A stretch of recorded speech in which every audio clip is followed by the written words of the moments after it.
Donc, en parlant de cette vie à l'ambassade, qu'est-ce que j'ai découvert? J'ai découvert qu'il y avait une présidente du groupe parlementaire, non, du groupe d'amitié France-Congo. J'étais assez étonné. Je m'étais toujours posé la question, mais comment se fait-il que on entend parler des présidents, présidentes des groupes parlementaires, de groupes d'amitié Congo, France-Cuba, France-Chine, France-Russie, France-Palestine, France-Liban et autres, alors que le Congo-Brazzaville, la République du Congo, Brazzaville a été la capitale de la France libre. C'est de là que De Gaulle a construit sa véritable stratégie de lutte contre le nazisme. Et il n'y a pas de président ou présidente du groupe d'amitié. Eh bien, je viens de découvrir que c'est Madame Abomalenghi, vice-présidente de l'Assemblée en France et présidente du groupe d'amitié. Je dis génial. Et quand je la vois à l'ambassade, en train de parler du pouvoir, je me dis, mais peut-être que ce n'est pas la même Abomalenghi. Attention, attention, vous ne pouvez pas avoir une présidente du groupe d'amitié France-Congo et elle n'a jamais pris la parole à l'Assemblée pour parler du Congo. Je n'ai jamais vu, peut-être que j'ai loupé, mais en commentaire, dites-moi, publiez-nous les vidéos, à quel moment Madame Abomalenghi parle de la situation du Congo. Lorsque on tue en Palestine, sa collègue Rima Assad en parle. Lorsqu'on tue en Palestine, sa collègue Rima Assad en parle. Je ne dis pas que Rima Assad a raison ou tort, ce n'est pas mon problème. Elle en parle. Elle fait la campagne pour protéger les populations palestiniennes. Tout comme, à l'inverse, des députés du groupe d'amitié France-Israël font aussi leur job. Eh bien, ils parlent, ils expliquent, ils donnent leurs arguments. On a assassiné et on assassine les enfants dans les rues du Congo. Madame Abomalenghi n'a jamais interpellé le ministre, les différents ministres, n'a jamais interpellé le gouvernement, n'a jamais condamné et demandé la position de la France de façon claire et précise. Sassou fait des détournements d'argent. Sassou a reconnu 14 000 milliards. On ne sait pas où c'est passé. Il y a eu des victimes du 4 mars 2012, les victimes du stade d'Ornano. On a de gros problèmes d'eau et d'électricité au Congo. Alors que la Lyonnaise des Eaux, Areva, EDF, Engie sont des sociétés en la matière de renommée internationale qui interviennent même dans les Jeux Olympiques, les Coupes du Monde, les compétitions internationales. Pour soutenir l'Angleterre, c'est la France qui l'a aidé là-dessus. Le Brésil, c'est la France qui a aidé là-dessus. Les États-Unis. La SNCF est l'une des meilleures compagnies ferroviaires au monde. Regardez notre chemin de fer à nous. Je ne parle pas de la santé, de la formation. L'université, Madame Abomalenghi, l'université de Brazzaville, Mariam Gwabi, ou les autres, sont en lien avec quelle université française pour, dans le sens de transfert des savoirs, transfert de connaissances, permettre à nos étudiants de venir en France en stage, avec la garantie qu'après leur stage, ils repartiront en stage longtemps. On peut prendre des garanties là-dessus. C'est-à-dire, à quoi sert le groupe d'amitié France-Congo, République du Congo?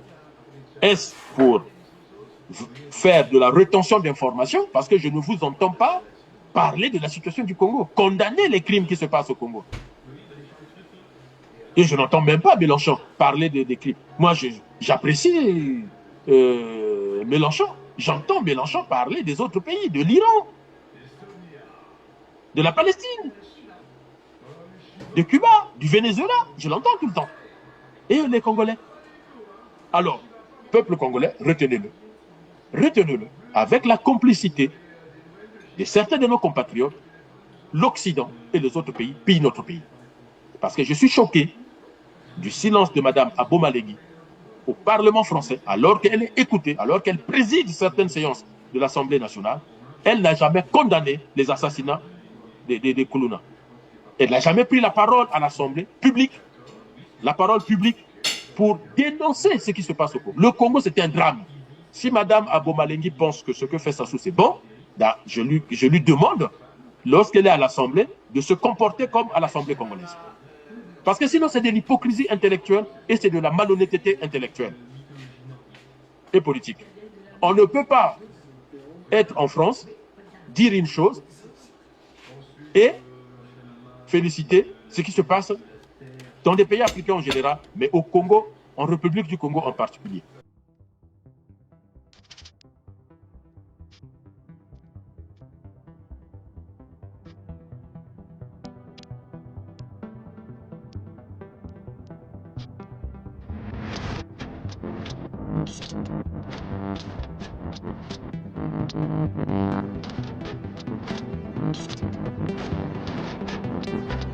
J'ai vu une sénatrice du parti d'Emmanuel Macron dire que je reviens de Brazzaville, j'ai été visiter le Sénat de Brazzaville. En tout cas, des choses qui se passent là-bas sont intéressantes, qu'on peut dupliquer ailleurs. Je répète sa phrase. Vous pouvez retrouver la vidéo. Et moi, je l'ai répondu. Madame, si ce que vous avez vu au Sénat congolais, c'est bon, pourquoi vous ne vous comportez pas comme les sénatrices ou les sénateurs congolais en France? Faites au Sénat français ce que vous avez vu à Brazzaville et on verra ce que les Français vont en penser. Et là, je m'adresse aux populations françaises. Comment vous pouvez imaginer, est-ce qu'aujourd'hui, vous Français, je demande aux Français, si Emmanuel Macron dit j'ai 7 milliards d'euros, parce que 14 000 milliards, c'est plus de 7 milliards d'euros que je garde pour les générations futures. Et 3 ans après, Macron vous dit que cet argent a disparu. Les Français, vous votez pour Macron ou pas? Je demande aux Français. Je demande aux Français de vérifier le travail de Mme Abomalengi, présidente du groupe d'amitié France-Congo, comparé. Moi, j'adore la méthode dialectique en tant que méthode d'analyse, de recherche, mais aussi la méthode comparative. J'ai fait beaucoup de cours lorsque j'étais en politique internationale, des comparative government, donc les gouvernements comparés entre le Japon, la Chine, les États-Unis, la France, l'Afrique.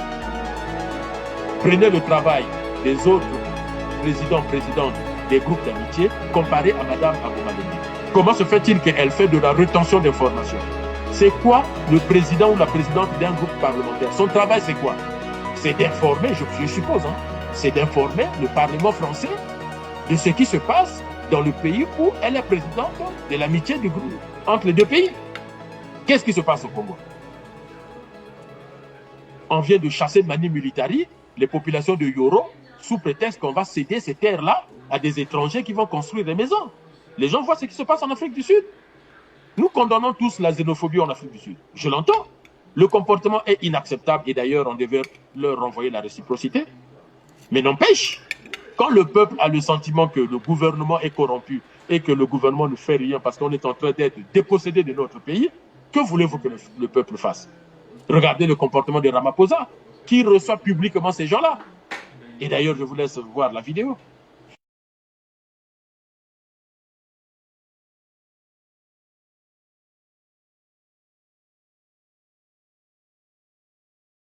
Madame la députée Nadège Abo-Mangoli sur la violation des droits humains en République démocratique du Congo, RDC. À juste titre, elle dénonce le génocide qui se déroule dans ce pays et met la communauté internationale devant ses responsabilités. Depuis des décennies, des millions de Congolaises et de Congolais ont été déplacés, violés, massacrés dans le cadre de conflits au cœur desquels la lutte pour le contrôle des ressources stratégiques est centrale. À cet égard, la RDC a engagé notamment à travers le Fonds national de réparation des victimes un important travail de documentation et de qualification juridique des crimes commis sur son territoire depuis les années 90. Ces travaux visent notamment à faire reconnaître les massacres potentiellement constitutifs de crimes de génocide dont le moteur a été la prédation des ressources naturelles stratégique du pays. Dans ce cadre, nos acteurs économiques également tenus par les normes du droit français et international pourraient proposer des alternatives viables, écologiques, durables aux partenariats portés par la Chine et les États-Unis, caractérisés par la même prédation que ce texte tend à juguler. La RDC, qui est une puissance majeure en Afrique centrale par sa démographie, sa jeunesse et ses ressources. Je partage également le principe de construction d'une relation économique franco-congolaise fondée sur le respect mutuel et le refus des logiques prédatrices qui ont trop souvent caractérisé la diplomatie française, notamment dans son ancienne sphère coloniale. Et je terminerai en exprimant évidemment ma solidarité à l'égard des victimes congolaises des agressions répétées par les milices soutenues par des pays voisins comme le Rwanda et de ses supplétifs, trop souvent relégués au second rang de l'actualité internationale, et évidemment solidarité aux Congolais qui subissent l'épidémie d'Ebola et pour laquelle la solidarité internationale doit être évidemment affermie. Madame la députée Nadège Abo-Mangoli ne dit mot sur les mêmes crimes, cette fois-ci en République du Congo dont le président est M. Denis Sassou Nguesso. Pourrait-on légitimement se poser la question sur ce 2 poids, 2 mesures? Si ces crimes en RDC sont commis par les rebelles du M23, au Congo-Brazzaville, les viols et les assassinats des populations sont l'œuvre des forces répressives gouvernementales. Au lieu de mettre le gouvernement congolais de Brazzaville face à ces crimes, voilà ce que planifie Madame Nadège Abo-Mangoli. Dans le cadre de ma présidence du groupe d'amitié France-République du Congo, nous avons rencontré le ministre des Affaires étrangères Constant Serge Bounda, avec ma collègue Farida Amrani, vice-présidente du groupe. Étaient présents le président de la commission des Affaires étrangères Bruno Fuchs, le président du groupe d'amitié Congo-France Ferréol Gassaki et de la secrétaire générale de l'Assemblée nationale congolaise Sylviana Okwa.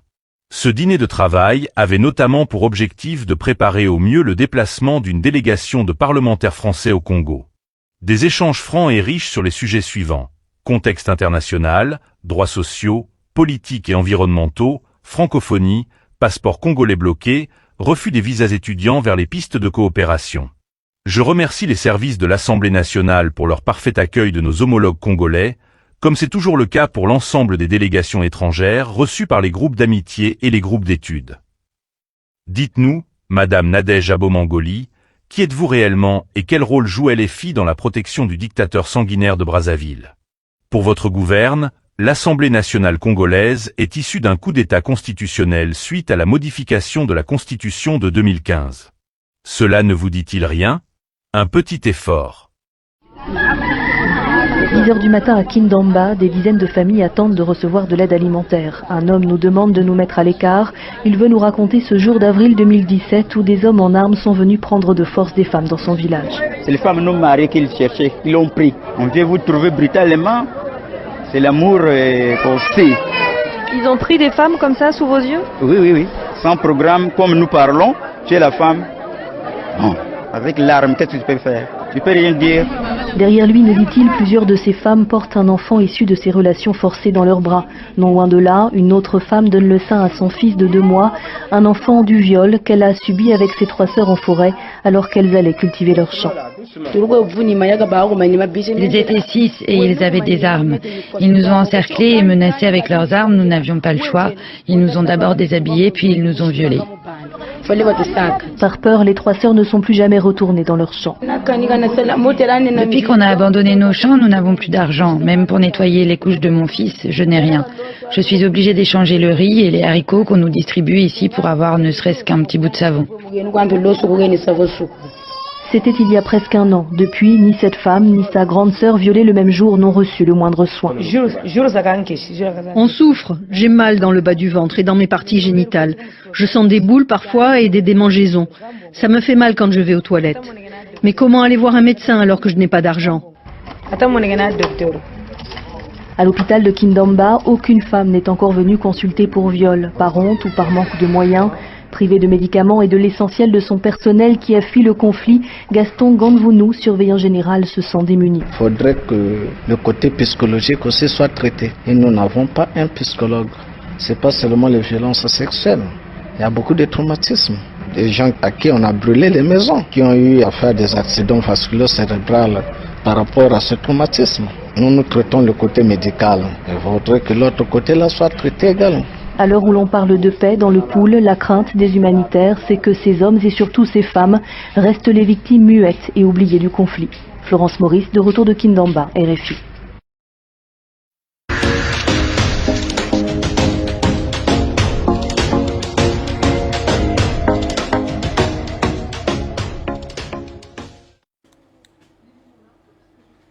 Bonjour, chères téléspectatrices, téléspectateurs de R7.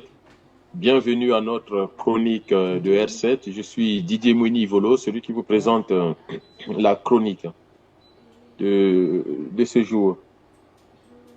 Lors de la chronique précédente, j'avais commencé mon propos en présentant mes condoléances les plus attristées aux familles des élèves victimes d'accidents à Sibiti. On a un gouvernement qui est à la manette, qui est aux commandes, et donc c'est la responsabilité du gouvernement de se saisir de tels drames et de dire comment on corrige. Finalement, le gouvernement a quand même pris la mesure de la chose et que ces enfants ont bénéficié des obsèques nationales.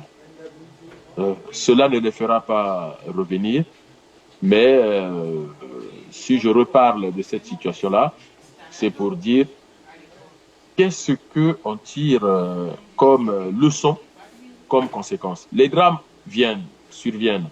Et d'autres drames viendront certainement, peut-être pas avec les jeunes, peut-être avec d'autres catégories d'âge ou encore d'autres catégories sociales.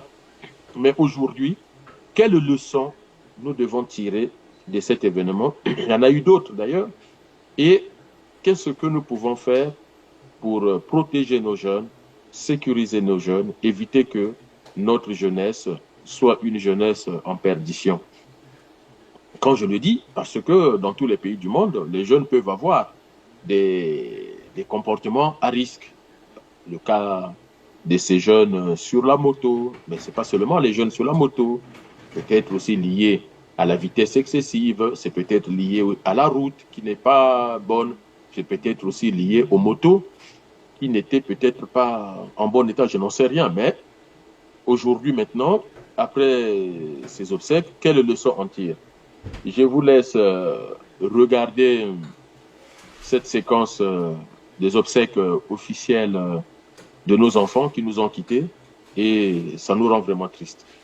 Ils sont venus de tous les horizons, population de la Lékoumou, autorités politico-administratives, élus locaux, parlementaires et membres du gouvernement de la République pour un dernier hommage de la nation aux victimes de l'accident de circulation dans la ville de Sibiti du 18 juin dernier à la fin des épreuves écrites du brevet d'études du premier cycle. Bilan, 7 morts dont 4 élèves.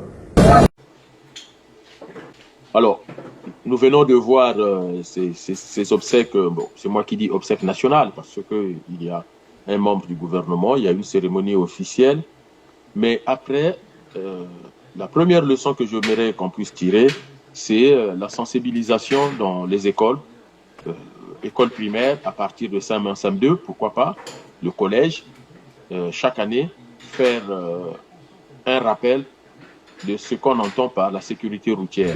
Ce n'est pas seulement parce que les enfants vont prendre des motos ou des voitures, mais non. Mais nous savons tous que nombreux sont des enfants, des jeunes qui se déplacent à pied, qui vont à l'école à pied, notamment. Et donc, comment sécuriser les abords des écoles?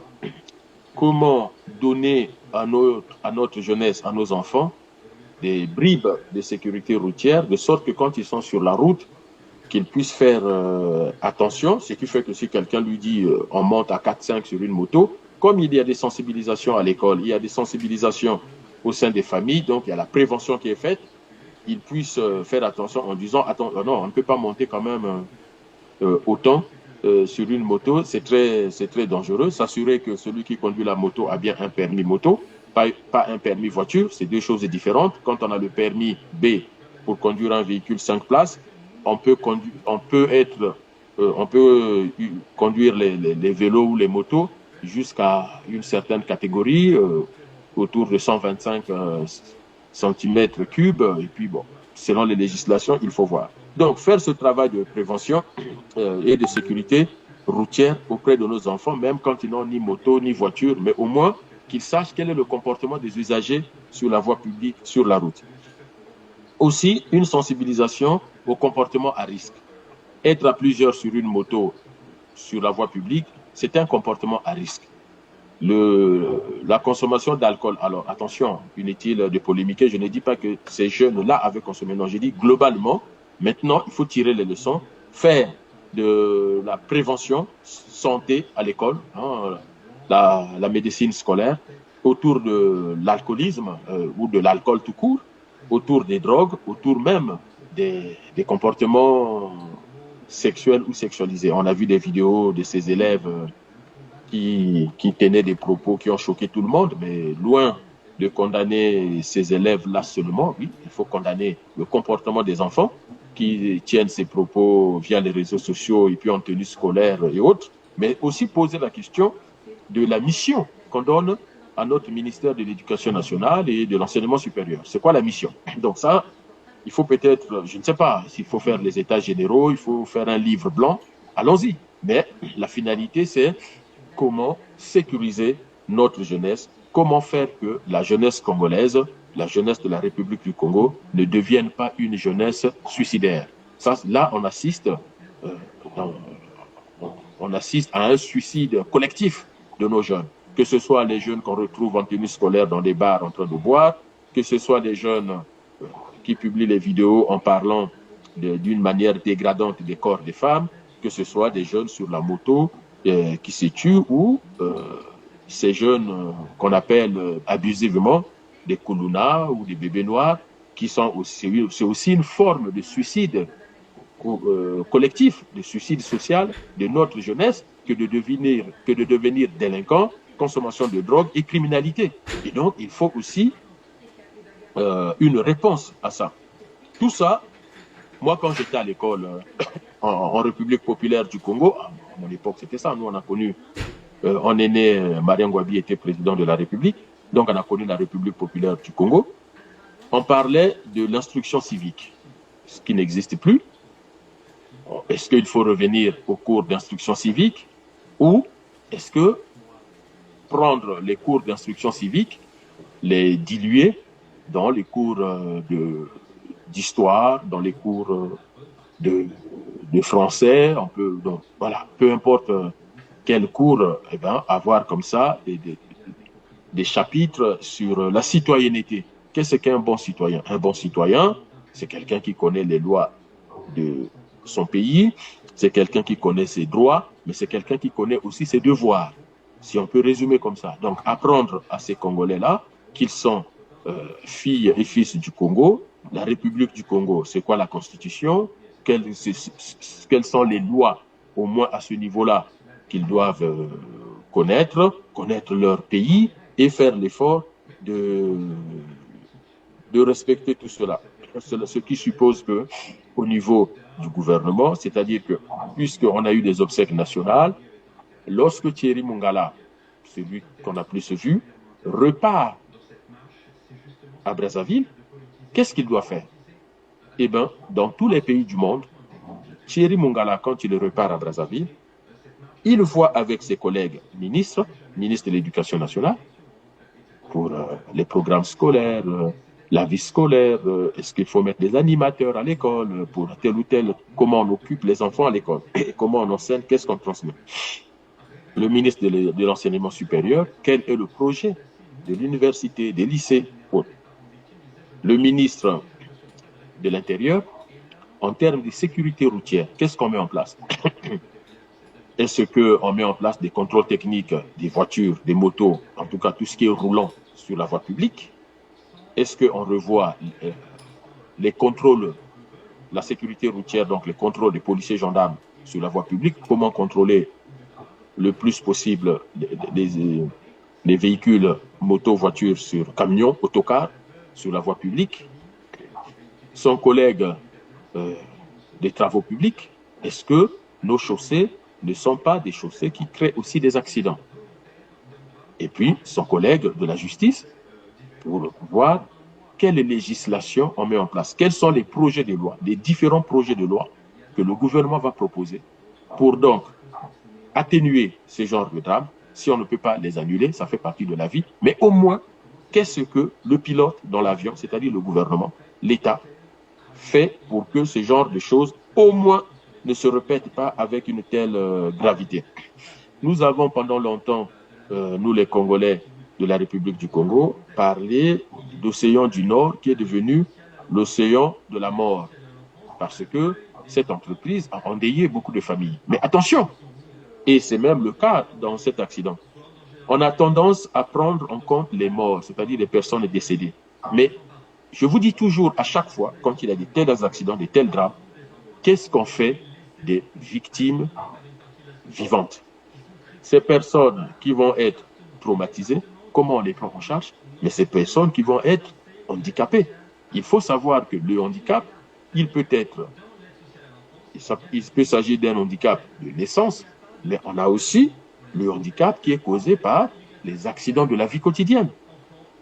Est-ce qu'on met en place un système assurantiel sur les accidents de la vie quotidienne? Mais tout au moins, comment Océan du Nord prend en charge les victimes des accidents qui vont garder des séquelles à vie, qui vont garder un handicap à vie. Et donc, comment évaluer cela? Il y a des techniques, moi je n'en suis pas spécialiste, mais il y a des techniques pour aller évaluer cela Ce qui fait qu'une personne qui travaillait, qui a été dans un autocar d'Océan du Nord, qui a fait un accident et qui ne peut plus travailler toute sa vie, eh bien, il y a des systèmes de calcul, d'assurance pour que Océan du Nord prenne en charge la vie de cette personne jusqu'à X temps. Et si la personne a des enfants scolarisés et qu'il ne peut plus subvenir du fait du handicap lié à l'accident aux besoins de sa famille, ses enfants notamment, eh bien, Océan du Nord est taxé par la justice. Hein. C'est pas, on ne décide pas comme ça, il est condamné et puis Océan du Nord doit payer pour ceux qui sont victimes des accidents et qui ne sont pas morts, qui ont par exemple des frais de santé. Ils doivent aller à l'hôpital, faire des examens et autres. Eh bien, en ce moment-là, on essaie d'évaluer et c'est à la charge d'Océan du Nord. Donc voilà des idées que je peux donner comme ça suite à cet événement parce que, croyez-moi, ça m'a beaucoup aidé. Je disais lors de la chronique précédente que c'est un document que j'ai vu sur WhatsApp, puisque je suis dans beaucoup de groupes de discussion de nos compatriotes sur WhatsApp, et j'ai vu ça, je me suis dit, je ne peux pas me taire. Didier, tu ne peux pas te taire. Il faut parler de ce sujet-là, parce qu'il y va de l'avenir de notre pays. Il y va de la survie de nos cultures, de notre civilisation, de notre pays. Les 342 000 km², ça restera, mais attention, ça fait quand même plusieurs années où j'alerte sur une possible disparition de la population congolaise. Il y a d'autres implications qu'on pourra voir dans les chroniques qui vont suivre. En regardant cette vidéo sur cet accident, je viens d'énumérer quelques ministres, je me suis posé la question, et ça, c'est arrêt sur image, pourquoi c'est Thierry Mongala?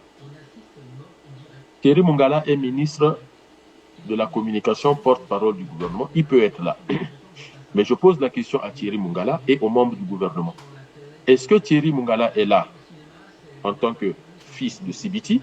Donc c'est son problème à lui, c'est lui qui est concerné, tu vas témoigner là-bas, la présence du gouvernement, ou il est là en tant qu'autorité du pays. Parce que si on parle en termes de prise en compte, de prise de conscience du gouvernement par rapport à ce drame, le premier concerné, c'est le ministre de l'Éducation nationale. Parce que ce sont des élèves. Ils sont morts avec la tenue scolaire sur le corps. Donc la symbolique républicaine veut que ce soit le ministre de l'Éducation nationale qui soit à la manette pour leur rendre hommage, l'hommage national. Le deuxième ministre concerné, c'est le ministre de l'Intérieur, c'est-à-dire celui qui est en charge de la sécurité publique. C'est lui qui devait être là aussi. C'est lui aussi qui est concerné en premier lieu, c'est-à-dire qu'il vient rendre hommage aux enfants, mais aussi dire, moi en tant que ministre de l'Intérieur, qu'est-ce que je donne comme mission à la police et à la gendarmerie en termes de sécurité publique. En tout cas, comment on contrôle les engins roulant sur la route. Et le ministre de la Justice peut aussi être là parce que ce sont des comportements difficiles à accepter. Et donc, comment le ministère de la Justice va proposer des textes, des projets de loi autour de la protection de la jeunesse, le traitement de la délinquance des mineurs. Donc voilà au moins les quelques ministres qui pouvaient être là. La ministre des Affaires sociales, Madame Ingani, qui peut être là aussi en tant que ministre, semble-t-il, pour la protection ou la promotion de la femme, pour témoigner sa tristesse et puis le fait qu'elle se sente concernée vis-à-vis des mères de famille endeuillées, mais les pères aussi, les parents endeuillés. Donc, je me suis posé la question, pourquoi Thierry Mongala? Est-ce que parce qu'il est de Sibiti? Donc, si c'est ça le raisonnement qui a fait que Thierry Mongala a été donc désigné pour aller là-bas, c'est du tribalisme et c'est médiocre, c'est pas intelligent. Parce que lorsqu'il y a des tels drames, il faut que les ministres concernés soient là pour témoigner de leur présence, en tout cas témoigner du soutien de la République auprès des familles, auprès des victimes qui sont peut-être à l'hôpital et autres.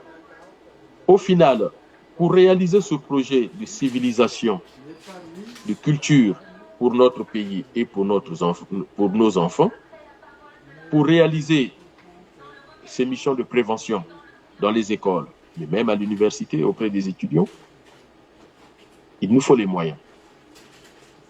Ce qui nous amène au deuxième sujet qui concerne notre chronique. Les moyens, nous les avons. Parce que les gens diront toujours, oui, mais tout ça, ça coûte, ça ne produit pas de bénéfices. Au contraire, c'est une dépense pour l'État. Où est-ce qu'on va trouver l'argent? Mais l'argent, là. Nous avons l'argent.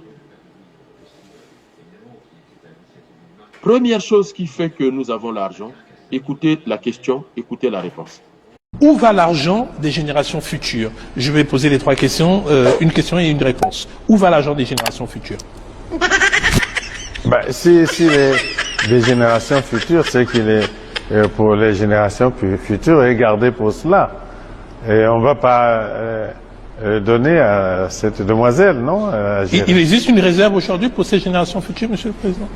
Mais c'est l'objet, non, du projet. Réserve pour les générations futures, oui. Vous venez d'écouter cette question posée par un journaliste au président de la République, Denis Sassou Nguesso, sur les 14 000 milliards des générations futures. Alors, Denis Sassou Nguesso répond, mais oui, c'est l'argent des générations futures. On ne va pas donner ça à cette dame-là. Donc, on ne va pas lui donner, c'est pour les générations futures. Mais dites-moi, nos enfants, que ce soit les élèves qui sont victimes des accidents, que ce soit les jeunes mineurs, puisque les Kuluna que le général Oboa continue d'assassiner au Congo, c'est des mineurs. Est-ce que le gouvernement, avec son Premier ministre et le président de la République, peuvent venir devant les Congolais, dans les débats avec les Congolais, et définir sur le plan sociologique qu'est-ce qu'ils entendent par génération future. Parce que je ne peux pas comprendre que nous avons 14 000 milliards pour les générations futures et jusqu'aujourd'hui, rien n'est fait pour la jeunesse. Cet argent n'est pas utilisé, in fine, pour former les jeunes, pour financer les écoles, financer la recherche, financer les formations professionnelles, financer l'intégration sociale de ce qu'on appelle les générations futures. Parce que quand on dit génération future, sauf si nous sommes dans le cadre de l'allégorie de Sisyphe, c'est-à-dire que l'éternel recommencement, quand ces jeunes d'aujourd'hui qui ont entre 10, 15 ans et 20 ans vont avoir 35, 45 ans, on dira non, c'est pour les générations futures. Vous savez, c'est cet adage que qu'est-ce qui n'arrive jamais? Qu'est-ce qui n'arrivera jamais? C'est demain. Demain n'arrive jamais. Demain ne meurt jamais. C'est-à-dire que quand on arrive demain, quand on est dimanche, lundi ou mardi ou mercredi, quand on arrive demain, eh ben, ce n'est plus demain est déjà mort, n'est plus là. Donc, c'est repoussé à plus tard. Je me souviens d'un bar à Brazzaville qui avait mis une pancarte pour donner les prix des boissons, de l'alimentation et tout. Et pour ceux qui veulent prendre à crédit, revenez demain. Eh ben, ils n'ont jamais eu de crédit. Parce que le jour même, ils vont lire encore la même phrase, revenez demain. Donc, est-ce qu'on est dans ce cadre-là, en parlant des générations futures, où à chaque fois, on nous dit c'est pour les générations futures. Mais lesquelles? Il faut donc définir, catégoriser, nommer, identifier, circonscrire. C'est ça qu'on appelle le concept ou le paradigme. Qu'est-ce que la génération future dans le langage du pouvoir, dans le langage du gouvernement? Et s'il faut donner des catégories, des critères, on parle de qui ou de quoi?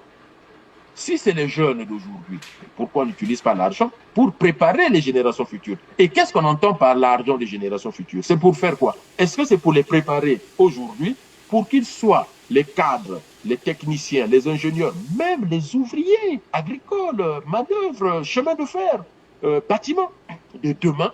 Parce que la force de frappe dans la compétition internationale du Congo de demain, ce sont toutes les Congolaises, tous les Congolais, dans tous les domaines. Dans tous les domaines. J'ai vu les taxis de New York Et il y a un qui disait, tout le monde veut mon taxi, parce que dedans, on est dans un confort qu'il a pensé lui, ce qui fait que il n'est pas que taximan.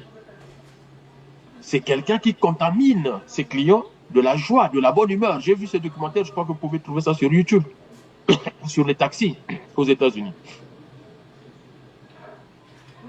Il n'y a pas de sot métier, il n'y a que de sottes gens. Et Massamba Deba avait coutume de dire, tout travail est civilisationnel. Dès lors que ce travail-là permet à la nation, à la République, d'être forte, permet à celui qui l'exerce de vivre et de faire vivre sa famille, c'est un travail honorable.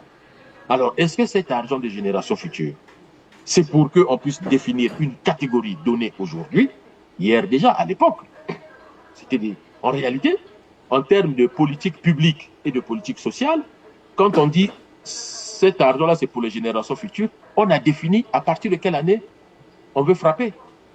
Est-ce que c'est des enfants nés en l'an 2000, en 2005, en 2010 ou en 1990? Est-ce qu'au moment où on décide de l'argent de génération future, on prend de 0 à 20 ans? Et c'est sur eux qu'on va investir pour un projet futur. C'est-à-dire que dans cette catégorie-là, nous avons les données démographiques, nous avons des données sociologiques, nous connaissons les besoins à venir dans notre pays, nous les connaissons. Et donc, on va avoir des cibles. Combien pour la médecine, combien pour l'ingénierie, combien pour l'éducation nationale, combien pour chaque ministère, prenez chaque ministère, combien dans ce domaine-là, pas au ministère forcément, mais dans ce domaine-là. Dans les mines, on n'a pas de cartographie réelle de nos matières premières. Et donc, combien d'ingénieurs on va former dans les mines? Ce sont eux qui vont sécuriser nos mines. De sorte que quand les entreprises minières vont venir chez nous, notre force de frappe, c'est eux. Vous nous mentez aujourd'hui, c'est pas grave, on accepte, mais nous allons commencer à former de sorte qu'à telle date, nous sommes dans le jeu. Nous quittons la réserve, nous jouons la compétition internationale. Les Chinois ont fait ça. Le Vietnam a fait ça. Mais dites-moi, vous croyez que pendant la Seconde Guerre mondiale, la Chine avait le temps de former? Pas du tout, personne n'avait le temps de former. Les Occidentaux qui avaient déjà de l'avance, bon, ils en ont joué. Mais depuis la fin de la Seconde Guerre mondiale, la Chine a pris des leçons. Pendant que la Chine prenait des leçons, commençait le Vietnam avec sa guerre avec la France, puis avec les Américains dans les années 1970. Et nous, on était indépendants, on faisait notre marche. Mais aujourd'hui, donc depuis la fin de la guerre du Vietnam, le Vietnam a galéré, ça a été difficile, ça a été compliqué. Mais les gouvernements successifs ont envoyé les générations futures se former en Chine, en France, aux États-Unis, en Europe, partout, au Japon. Et ces gens-là qui sont rentrés au Vietnam, regardez le Vietnam aujourd'hui. Regardez le Vietnam aujourd'hui. La dernière fois, je vous parlais de Singapour. Quand la Malaisie abandonne Singapour, mais le premier ministre de Singapour a pleuré parce qu'il ne savait pas quoi faire. Nul n'entre ici s'il n'est géomètre. Les Singapouriens ont réfléchi, ont travaillé, mais ça a été dur, ça a été difficile, mais ils ont fait avec leurs moyens. Ils ont investi sur les générations futures qui aujourd'hui font la force de Singapour. Donc, nous, nos générations futures, le paradigme, c'est quoi? Qu'est-ce qu'on veut faire des générations futures? Qu'est-ce qui est mis en place? On a 14 000 milliards. C'est pour ça que j'en parle avec insistance. Nous avons 14 000 milliards. Sassou n'a pas démenti. Vous l'avez suivi. Vous connaissez cette histoire. Sassou n'a jamais démenti. C'est lui-même qui a informé la République, la nation, le peuple, que j'ai 14 000 milliards pour des générations futures. Maintenant, pourquoi aujourd'hui, on ne peut pas prendre cet argent pour commencer à construire ce futur-là? Le futur, ça se construit. Le futur n'est pas mécanique. La seule loi mécanique, c'est naître et mourir. Tous, Sassou Nguesso, moi, tout le monde, on est né un jour, on mourra un autre. Ça, c'est une loi biologique, mécanique, non négociable. C'est comme ça. Mais le progrès, c'est le travail. Depuis l'Égypte antique, on le sait. Le progrès, c'est le travail. Les pyramides, ce ne sont pas des pierres qui sont tombées du ciel pour constituer les pyramides. Non, il faut de l'action, il faut agir. Alors, pour nos jeunes, qu'est-ce qu'on fait? Parce que ce qui vient de se passer là, ce n'est pas possible. Ce qui se passe là, dans notre pays, par rapport à notre jeunesse, ce n'est pas possible. Alors, Sassou a dit, la solution, c'est de tuer tous les jeunes voyous. Dans quel pays on tue tous les jeunes voyous? Dans quel pays? Dans certains pays, même les jeunes voyous qui sont tués par la police a des problèmes. Violence policière.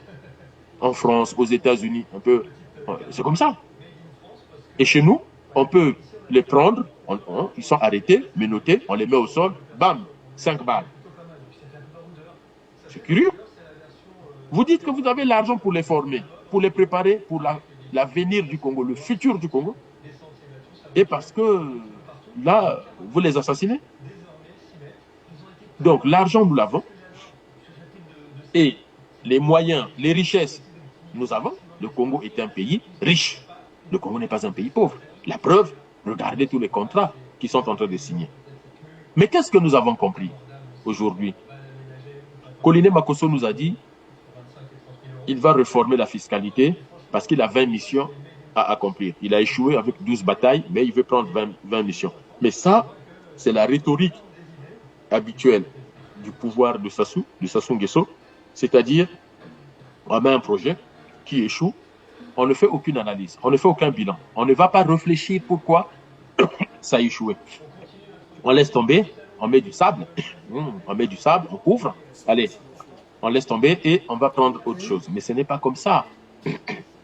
Nous, lorsque nous étions à l'école, au lycée par exemple, les professeurs nous disaient la science évolue par erreur corrigée. La science évolue par erreur corrigée. Notre drame à nous, Africains en général et République du Congo en particulier, c'est que nous ne corrigeons pas les erreurs. Nous laissons tomber quand on n'arrive pas. Je me souviens que j'étais au collège lorsqu'il fallait équilibrer les équations chimiques. Ceux qui ont été au collège dans les années 80, 90, je crois, si je ne me trompe pas, quand il fallait équilibrer les équations chimiques, on mettait un demi-atome, non, une demi-molécule. On mettait des fois une demi-molécule. Mais avant de terminer le lycée, qu'est-ce qu'on a appris? Eh bien, les physiciens, les chimistes, les spécialistes de physique nucléaire nous ont dit, attention, nous avons fait exploser le monde plusieurs fois. Nous sommes peut-être au paradis ou en enfer, je n'en sais rien. Nous sommes tous morts déjà. Parce que toutes les équations chimiques, ou pour équilibrer l'équation, on a ajouté la moitié de la molécule, ça suppose qu'il faut fissurer la molécule, je crois, donc on va fissurer l'atome. Eh bien, si on fissure l'atome, on a une réaction d'explosion atomique, donc on est mort. Donc on voit bien que cette formule, elle était fausse. Mais on ne l'a pas abandonnée pour abandonner. On n'a pas mis le couvercle, on est passé à autre chose. On a corrigé. C'est-à-dire, il faut équilibrer avec une molécule entière, donc avec un noyau d'atomes entier. La science évolue par erreur corrigée. Et d'ailleurs, ce qu'on appelle les sciences exactes ne sont pas des sciences exactes, ce n'est pas la vérité. En réalité, c'est des sciences conventionnelles. Tout le monde s'est mis d'accord pour que ça soit comme ça. Mais en réalité, en termes absolus, vous ne pouvez pas me démontrer que 2 plus 2 égale à 4. 2 plus 2 égale à 4, il y a un humoriste qui a dit oui, mais sauf que quand on fait moins 2 plus moins 2, ça donne plus 4, il a lâché l'affaire. Il n'a plus rien compris. Donc, c'est des sciences conventionnelles. Vous ne pouvez pas démontrer à quelqu'un que 1 km, c'est 1 km. C'est compliqué. Mais on s'est mis d'accord pour que nous puissions vivre dans la société, pour que nous puissions nous comprendre, communiquer. Eh bien, on s'est mis d'accord à quoi correspond 1 km. Les Américains parlent de maïs. Et puis, chaque pays a ses unités de mesure de capacité, de poids, de longueur, de liquide, de ceci. Voilà. Donc, on s'est mis d'accord. Donc, la science, c'est pas de dire, quand j'ai échoué, je jette à la poubelle, je passe à autre chose. Non. On cherche à comprendre pourquoi j'ai échoué, pourquoi ça n'a pas marché, qu'est-ce qui s'est passé, est-ce que j'ai eu les bons dosages, est-ce que j'ai fait les choses, j'ai respecté les protocoles, les process, et donc on répète, on répète, on répète. D'ailleurs, l'histoire du Covid-19, c'était ça le problème avec les vaccins. Comment se fait-il qu'on nous a dit qu'il faut 20 ans pour produire un vaccin, là, en 6 mois, on a produit des vaccins. Bon, les scientifiques nous ont dit, ARM messager, c'est des expériences qu'on a fait depuis longtemps, on gardait, mais là, on n'a plus besoin. Et certains ont refusé. Il y a eu des pays qui ont refusé les vaccins pour dire, en tout cas, nous, on ne croit pas à cette histoire-là. Donc, il faut comprendre que le gouvernement, avec le pouvoir avec Sassou, à chaque fois que ça échoue, je mets à la poubelle, je vais chercher autre chose si je peux trouver. Il n'y a pas la continuité de propos. Il n'y a pas une construction sur des années. Vous ne trouverez pas. Au bout de quelques mois, au bout de quelques années, quand ça a échoué, on passe à autre chose. Il n'y a pas de projet structuré et structurant que nous avons au Congo et qu'on a pris 10 ans pour le faire. Et maintenant, c'est fait pour les 100 ans à venir. Il n'y en a pas. Et les générations futures obéissent à ça. Il faut investir sur les bébés, c'est-à-dire la protection maternelle et infantile. Comment on va s'occuper des familles avec leurs bébés?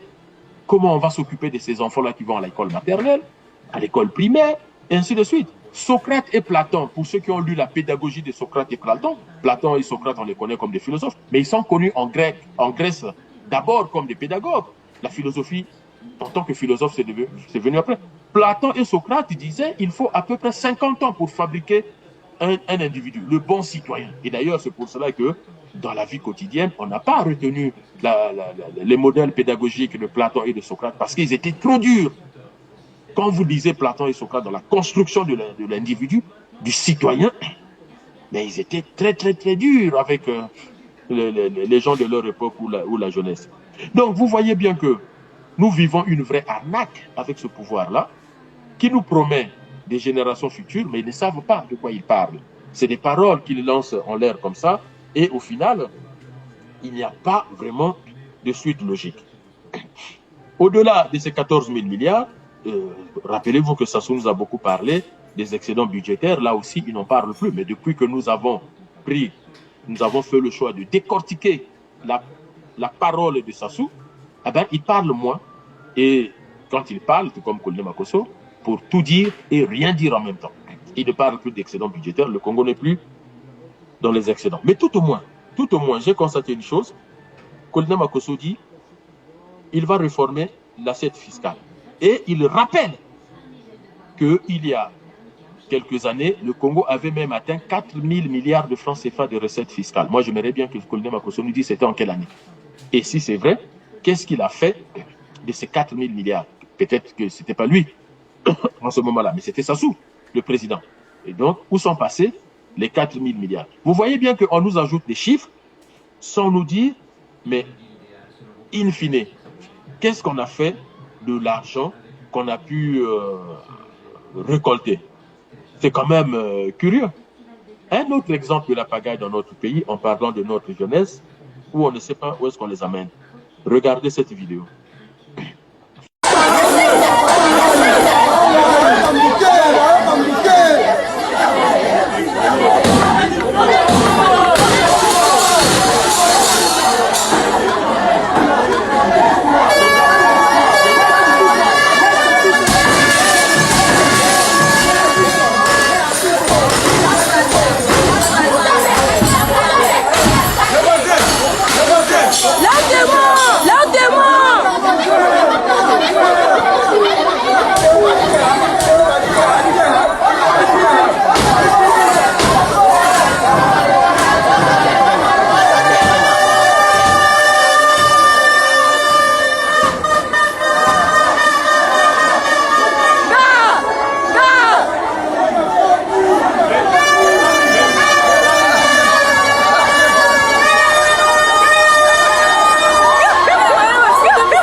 Dans cette vidéo, on voit une école saccagée, des élèves qui ont payé leurs frais. Je pense que ça doit être une école privée, je suppose. Hein. Et donc, quand on entend ce que les gens se disent, on comprend qu'on leur avait promis le brevet. Conclusion de course, 0 élève n'a eu le brevet. Là aussi, on est dans la construction des générations futures. Si, dans un collège, 0 élève admis à l'examen, dans un lycée, 0 élève admis au bac, dans un collège ou dans un lycée ou dans une école primaire, sur 30, 40, 50 élèves dans la classe, il n'y a que 10, 15 qui passent en classe supérieure, ça suppose que dans un pays sérieux, le problème, ce ne sont pas les élèves, ce sont les enseignants. Comment les enseignants transmettent? Un enseignant, c'est un passeur de savoir, de connaissances, de culture, de civilisation. Comment les enseignants font leur travail? Vous savez, moi, je suis né au Congo, en République populaire du Congo. Quand j'arrive en Chine, et que c'est des sujets que je discute avec mes camarades chinois en politique internationale, et on arrive, je vois que le professeur prend vraiment le temps de vérifier que nous avons bien compris le cours. Et puis j'ai dit à mes camarades étudiants chinois, j'ai dit, mais pourquoi ils se donnent tant de mal? Nous sommes des étudiants, nous sommes en master degree. Il me dit, non, non, non, non, attention. Si à la fin des examens, nous étions quoi, une vingtaine dans le groupe, il dit, mais s'il n'y a que 10 qui ont la moyenne, ben, il faut qu'il s'explique. Il sera convoqué. Il doit s'expliquer comment il enseigne, comment se fait-il que la moitié ou plus de la moitié des étudiants ne comprennent pas ce qu'il dit. La preuve, ils ne sont pas capables de passer un examen. Et arrivé en France, pareil. Pareil, ce n'est pas le laxisme, ce n'est pas la corruption, ce n'est pas le trafic de notes, pas du tout. J'ai étudié à Paris Descartes, tout comme j'ai passé le diplôme d'éducateur spécialisé à l'Institut de recherche et de travail social de Montrouge. Ça s'est très bien passé. Et d'ailleurs, Montrouge, à la fin, m'avait proposé de prendre les 2e et les 3e années éducateurs spécialisés, ce que j'ai fait pendant près de 4 ans. J'ai corrigé les copies à la maison des examens. J'assurais les jurys, notamment le travail en réseau et en partenariat. Et quand vous donnez moins de 10, et vous avez une fiche spéciale où vous expliquez pourquoi vous donnez moins de 10, parce que cette copie est censée subir la double correction. Et quand vous donnez aussi une note qui est excellente, il faut justifier la note, parce que la copie est censée subir la double correction. Comment le ministère de l'Éducation nationale, comment M. Koliné Makosso, comment Denis Sassou Nguesso, comment expliquez-vous que dans ce collège, 0 élève n'a eu le brevet? Qui sont les enseignants? Est-ce que c'est des enseignants diplômés, avec les diplômes validés par le gouvernement? Il ne suffit pas d'avoir la licence ou d'avoir la maîtrise pour aller enseigner au collège. Non, il faut une autorisation spéciale. Il y a un diplôme pour être enseignant. On peut être vacataire, intervenant sur tel ou tel sujet, il n'y a pas de souci. Mais pour être enseignant officiel, il faut cette compétence-là, ce certificat. Et donc, est-ce que le gouvernement va faire une enquête administrative pour voir comment fonctionne ce collège? Quels sont les programmes qui ont été enseignés? Qui a enseigné les programmes? Comment les élèves ont été accompagnés? C'est la génération future. Les réactions que j'entends, il y en a qui disent qu'ils ont payé cher. Est-ce qu'ils ont payé parce qu'on leur a dit si tu payes, tu auras le diplôme? Ou ils ont payé pour dire les cotisations scolaires coûtent cher dans cette école, dans ce collège, donc on est censé avoir une bonne formation. Et tout ça, il faut une enquête. Il faut donc convoquer à la police ou à la gendarmerie, ça dépend de quel service d'ordre public est référencé dans le secteur. Il faut convoquer les responsables de ce collège. Il faut que les députés mettent en place une enquête parlementaire sur les écoles privées au Congo, les collèges privés. Parce que tous ceux qui ont échoué là, ça veut dire que dans cette école, si on garde les mêmes élèves, plus ceux qui viennent de la 4e, ils seront combien dans les classes? Ils seront combien dans les classes? Donc, ce n'est pas un sujet qui concerne seulement les parents d'élèves, leurs enfants et ce collège. C'est un sujet qui concerne le gouvernement. Y a-t-il un pilote dans l'avion? Y a-t-il un capitaine dans le bateau? Dès lors qu'une telle information passe, le gouvernement doit se saisir de ça. C'est l'avenir de notre pays. Regardez les analyses que je vous donne. Moi, je suis l'un des sphères du pouvoir. Mais imaginez-moi président. Tous ces gens-là, il faut vous préparer. Tous ces gens, il faut vous préparer. Moïni Yvolo Didier président, il n'y aura pas de brutalité. Il n'y aura aucune brutalité. Mais ça sera la brutalité administrative, législative, réglementaire. Ah tiens, Je viens de voir, même si c'est mes enfants, mes amis, n'importe qui, la presse et tout m'informe que dans tel collège, voilà ce qui s'est passé. C'est pas grave. J'appelle le Premier ministre, j'ai dit, vous avez vu ça, oui, vous me réglez le problème. Prochain conseil de ministre, dossier sur la table, avec tous les éléments. Et que le ministre de l'Éducation nationale me dise qu'il n'a pas convoqué le directeur ou la directrice de ce collège. On aura un sujet à traiter. Que le ministère de la Justice me dise qu'il n'y a pas une enquête qui a été diligentée. Et comme je ferai partie d'un parti politique, eh ben, les députés de mon parti vont ouvrir tout de suite une enquête, vont lancer une enquête parlementaire pour vérifier toutes les écoles privées de la République. On ne joue pas avec l'avenir de nos enfants. On ne joue pas avec les générations futures. Ce sont nos enfants. Ce sont eux l'avenir du Congo. Donc cet événement, on ne peut pas laisser passer. Il faut réglementer les écoles privées. Je ne dis pas qu'on en a besoin, les écoles privées, il n'y a pas de sujet. Mais il faut réglementer, contrôler, surveiller, sanctionner s'il y a des dérives. C'est très important que le pouvoir puisse rappeler qu'il y a un pilote dans l'avion. Je vous ai parlé pour les obsèques. Ça m'a fait plaisir. C'est rare. C'est vraiment très rare. Ça m'a fait plaisir de voir comment ces enfants-là ont été enterrés, quitte à faire ce peu. Ça ne va pas les faire revenir, mais quitte à faire ce peu. Mais il faut qu'on aille plus loin que seulement les simples obsèques. Je viens de faire une analyse là-dessus. Il appartient au gouvernement de se saisir de ça. Conseil gratuit. Lorsqu'ils appellent les Blancs et les Occidentaux, pour ce que je suis en train de dire là, ils payent des milliers d'argent, d'euros. Ils payent des milliers d'euros. Mais moi, je le fais gratuit en tant que compatriote. Et en tant que c'est ce que j'ai étudié, donc je partage, j'ai été formé par l'État congolais, donc je rends à mon pays ce que je sais, ce que le pays a permis que je sache. Monsieur Koliné Makosso nous a promis des 20 missions et donc le développement. Commençons par nos enfants.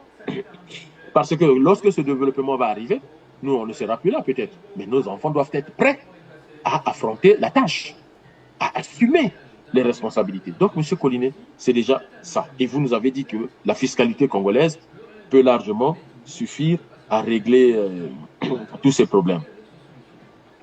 Dans l'analyse de la politique au Congo, j'ai vu aussi un changement de paradigme où on commence à comprendre, et pourtant je le dis, ça fait plus de 15 ans, pour ceux qui me suivent, ça fait plus de 15 ans où je dis, le secteur primaire a été battu en brèche.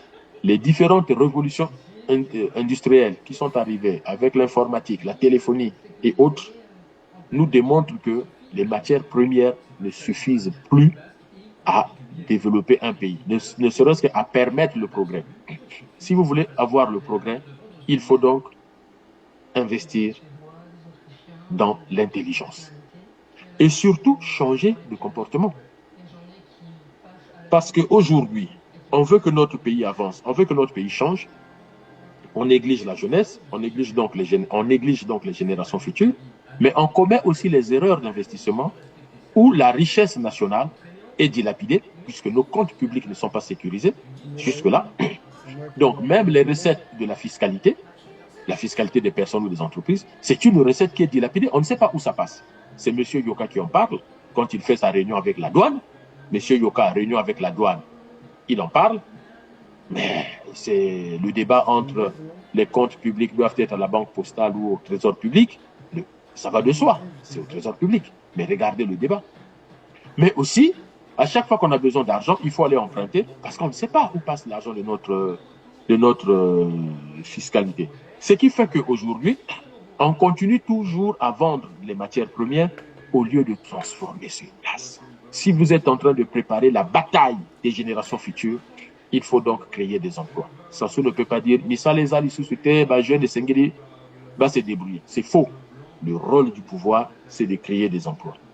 Et qui commence à écouter mes conseils? Mais tous les chefs d'État africains. Et pourtant, je me bats.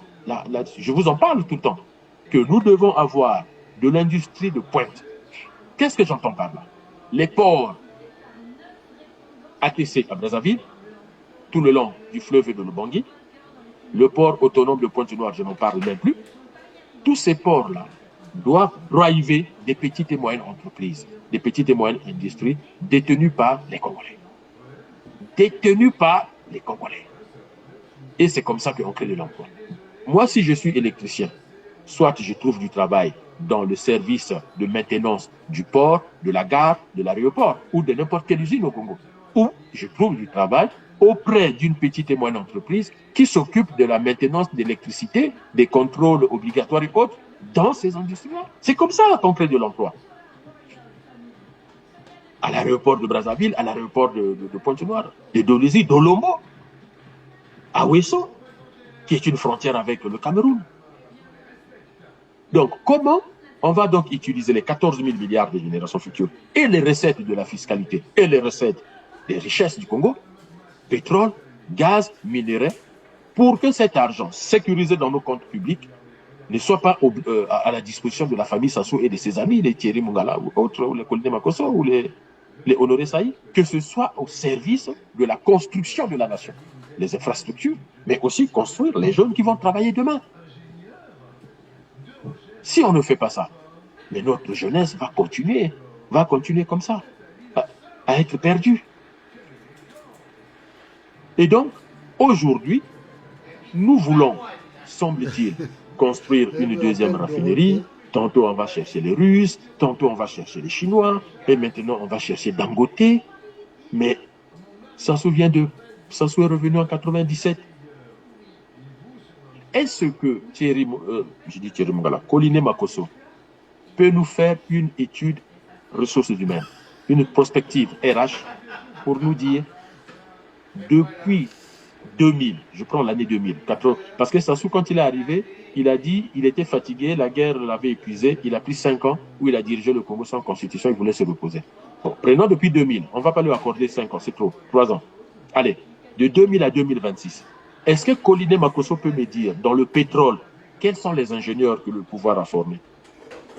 En 26 ans, combien d'ingénieurs en pétrole pour aller chercher Dangote?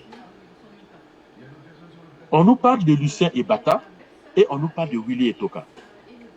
Peu importe ce que nous pensons d'eux, voleurs et tout, c'est pas grave. Mais comment se fait-il que, vu tout le tapage autour du dragon de compte public qu'il vide et du lézard de la monnaie, parce que je ne crois pas qu'il soit dragon de la monnaie, et Lucien Ebata, tout ce tapage qu'on dit que c'est des patrons en pétrole, on a besoin d'aller chercher Dangote.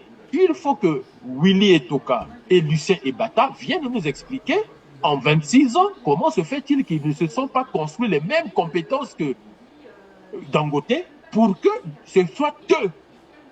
Si vous voulez même réduire la dette extérieure du Congo, mais il faut que 80-90% de la dette congolaise soit détenue par les hommes d'affaires congolais.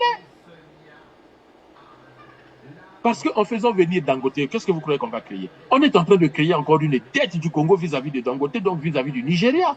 Mais à quel moment les hommes qu'on valorise dans les rues de Brazzaville, comme Christian Denis Sassou Nguesso, il a géré la SNPC. Ominga. Donc Ominga, qui a travaillé longtemps dans une boîte française, n'a pas capté l'intelligence des Français en matière de pétrole, alors qu'il a travaillé chez Total, semble-t-il. Il n'a rien capté pour avoir besoin de Dangote. Je vais vous dire une chose. Vous qui suivez R7, vous qui suivez la chronique, il y a un péché que Dieu ne condamne jamais chez l'être humain. Il y a un péché que Dieu ne condamne jamais chez l'être humain. C'est le vol du savoir. Quand vous volez le savoir, vous volez l'argent d'autrui. Jésus a dit à César ce qui est à César, à Dieu ce qui est à Dieu, quand on lui a demandé par rapport à la monnaie. Si vous volez l'argent d'autrui, Dieu va vous créez un karma. Vous volez une voiture, vous volez de la nourriture, vous créez un karma. Sauf quand vous volez le savoir. L'intelligence ne se donne pas. L'intelligence, ça se vole. Nous sommes là en train d'aller chercher des gens à gauche, à droite, même des gens les plus insignifiants. On est allé chercher pour le CFCO un aiguilleur de la SNCF de Lyon parce qu'on ne croit pas à notre propre intelligence. Le corps du noir, ce n'est pas un corps intelligent. Le cerveau du noir, ce n'est pas un cerveau intelligent, un cerveau pensant. Dans la tête de Sassou, de Mobutu, de Bongo. C'est le cerveau du blanc qui est un cerveau pensant. le cerveau du noir, le corps du noir, il est sexualisé, il est dans l'athlétisme, il est dans le foot, il est dans la musique et dans tout ce qui est animation, plaisir, détente et tout. C'est incroyable. Mais Dieu merci, Dangote est un noir. Ça fait plaisir quand même de dire ça.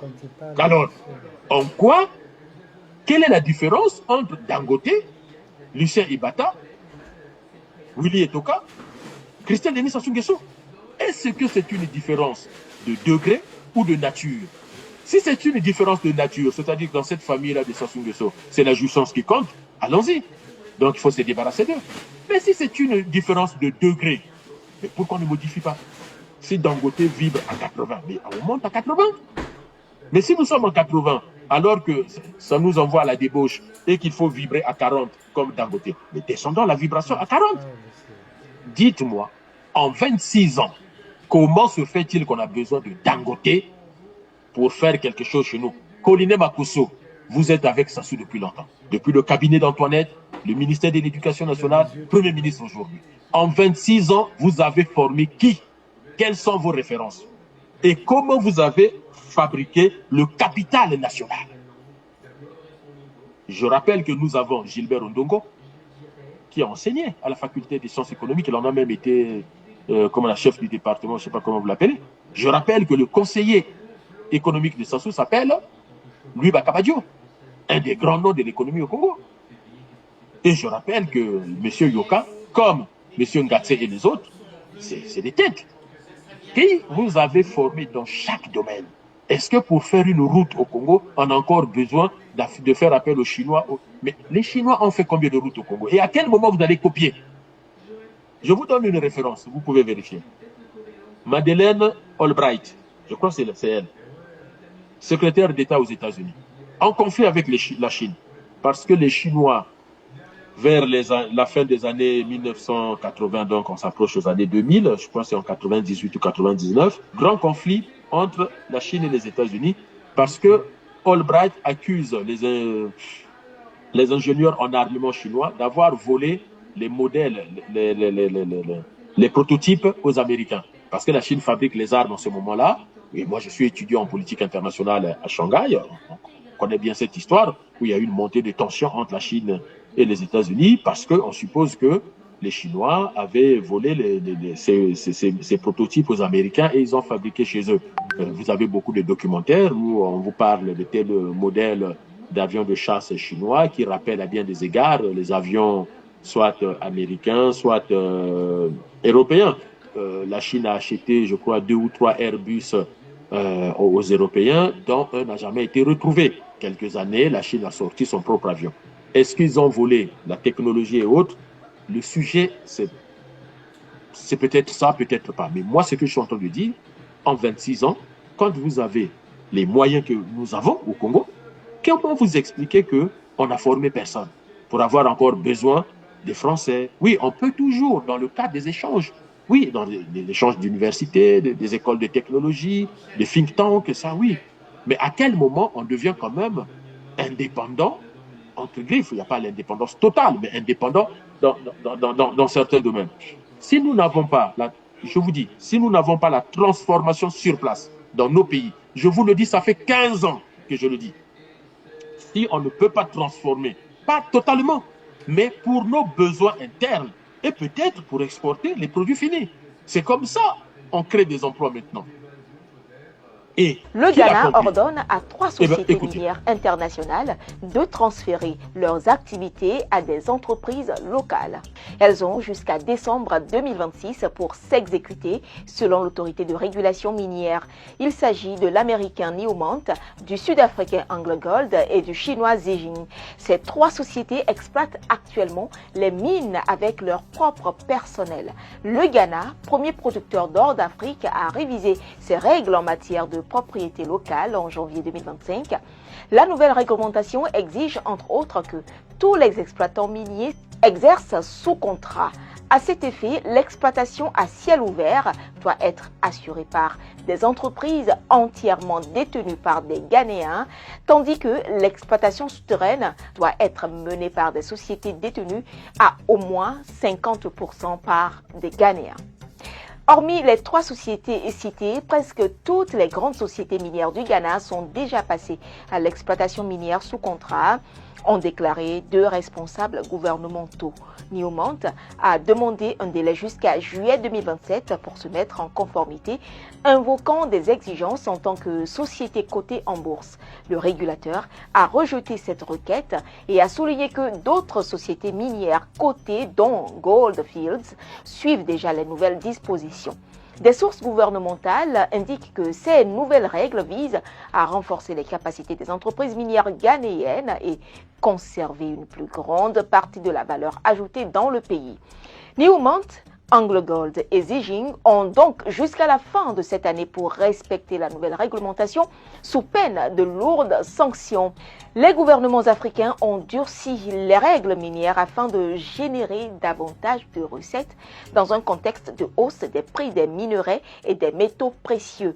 En Afrique de l'Ouest, le Mali, le Niger et le Burkina Faso ont montré la voie. En novembre, le Mali a mis fin à un bras de fer de près de 2 ans avec Barrick Gold concernant l'application de son nouveau code minier.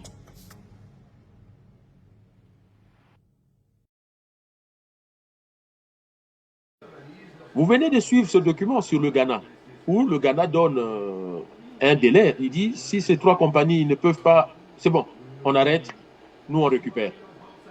Maintenant, tout le monde veut transformer chez lui. Écoutez ce que dit Oligui Nguema. Quelle était la valeur de ce qui a été vendu? Et aujourd'hui, c'est mon combat. Je le dis, je ne chasse personne, mais au Gabon, nous avons changé de paradigme. Nous partons vers la transformation. Et pour nous, c'est sans recul parce que c'est une valeur en plus, une valeur ajoutée. Nous avons donné à cette société une deadline. Si elle n'arrive pas à transformer en 2029, il y a d'autres ici présents qui peuvent venir transformer. Et c'est ce que nous attendons. Je vous ai toujours dit, je connais beaucoup d'Africains, j'échange avec eux. Et ce sont les choses qu'on partage. Aujourd'hui, la transformation locale, c'est ça. 1, qui fait baisser l'inflation, puisque vous transformez chez vous. 2, qui fait créer des emplois. Ça crée des emplois. Et je vous cite souvent l'exemple du Gabon, mais c'était le Gabon de Ali Bongo, donc ça fait très longtemps, qui avait pris la décision de transformer au moins 70% de son bois sur place et exporter les besoins des pays en latte, en contreplaqué et autres. Et les Gabonais eux-mêmes ont témoigné que les prix sont passés de 100 000 francs CFA pour un meuble, table ou autre, à 25 000 francs CFA. Vous imaginez? Et donc, ça a permis aux Gabonais d'avoir accès à ces biens-là, à ces besoins, et ça a permis aussi de créer de l'emploi. Ce qui fait que lorsque les gens viennent chez vous, mais ils viennent pour investir dans des domaines clés. Ils ne viennent pas pour le petit commerce de détail détenu par les Ouest-Africains et les Libanais. Et d'ailleurs, il faut se poser même la question, ces gens-là viennent souvent des pays pauvres.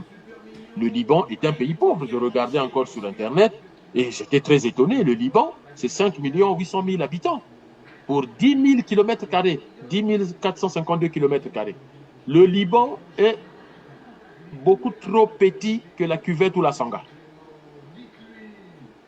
Le Liban est plus petit que le Poul ou le Niari. Le Liban, c'est à peu près, mais même la Bouenza doit avoir 12 000 km². Vous imaginez? Même la Bouenza est plus grande en superficie que le Liban. 5 millions d'habitants. Mais comment se fait-il qu'on est en train d'être avalé par les hommes d'affaires libanais? Parce qu'ils trouvent l'argent où? Moi, je veux bien qu'au département des sciences économiques, dans les institutions de gestion, et même à l'ENAM, qu'il y ait de recherches sur l'origine de la richesse des Libanais qui viennent en Afrique en général et en République du Congo en particulier. L'argent vient d'où? On a déjà appris que la plupart d'entre eux, l'argent est trouvé sur place. Donc, on a des capitaux sur place. Mais comment, avec ces capitaux-là, on ne peut pas créer nos propres hommes d'affaires? Ce sont eux qui vont détenir notre dette en termes d'investissement. Ce qui fait que c'est ça. Or, on met le pays en danger. Sassou et Collinet ont l'habitude de dire, mais tous les pays sont endettés. Mais oui, mais la grande partie de la dette américaine ou de la dette japonaise, ce sont les hommes d'affaires, les femmes d'affaires nationaux qui détiennent cette dette-là. Donc, on traite avec les nationaux. Et quand on fait les investissements, ce sont les nationaux qui en bénéficient. Alors, j'ai découvert sur Internet, comment on appelle ça, il y a un ministre qui est venu à l'ambassade du Congo qui maintenant commence à parler en bien de la diaspora. Mais tant mieux. Tant mieux si ces gens qui étaient à l'ambassade, qui sont de la diaspora, peuvent apporter leur concours pour que le pays avance. C'est tout ce que l'on souhaite.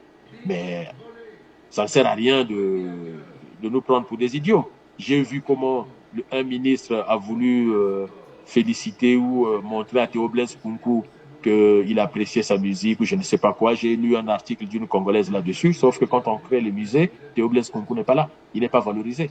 Tout ça, c'est de l'hypocrisie. Le pouvoir a compris que les Congolais ont compris. C'est pour cela que le pouvoir a maintenant peur dans ses actions. Ils ont compris. Et c'est ce qui fait qu'il y a une panique. La panique, c'est quoi? D'un côté, on vous dit 30 jours pour convaincre, on a créé beaucoup d'emplois, alors que ça souvenait de dire que Missa les a ressuscités. La panique, c'est quoi? C'est Koliné Makosso qui vous dit que dans les années Sassou 1, on avait développé les chemins de fer, d'accord? Mais là, il veut encore relancer le chemin de fer. Mais s'il est déjà développé, pourquoi on veut le relancer? Il parle des programmes d'ajustement structurel comme une grande réussite au Congo.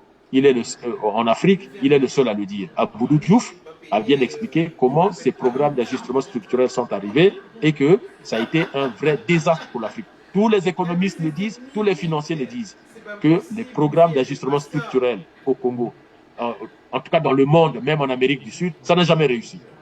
Et on est passé au programme d'ajustement structurel renforcé. Échec et mat.